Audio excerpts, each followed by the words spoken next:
তুমিও সমাজের এতিম হিসেবে বেড়ে উঠতে পারতা। চিৎকার করে বলেন ঠিক কিনা?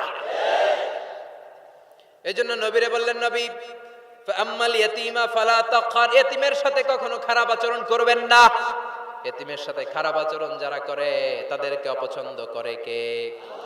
আরাআইতাল্লাযী ইউকাযযিবু বিদ্দীন ফাযালিকাল্লাযী ইয়াদউল ইয়াতীম। আল্লাহ ওদেরকে পছন্দ করে না যারা দ্বীনকে অস্বীকার করে আর এতিমকে ঘাড় ধাক্কা দিয়ে বের করে দেয়। ঠিক কি না? বিশ্বনবী বলতেন, আনা ওয়া কাফিলুল ইয়াতীমি কাহাতাইন, এই দুই আঙ্গুল যেমনি কাছাকাছি, আমি আর এতিমের লালন পালনকারী জান্নাতে এরকম কাছাকাছি থাকবো।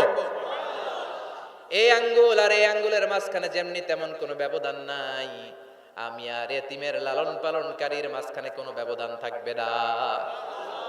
আনা ওয়া কাফিলুল ইয়াতীমি কাহাকাদা, এভাবে জান্নাতে আমরা পিঠাপিঠি হয়ে থাকবো।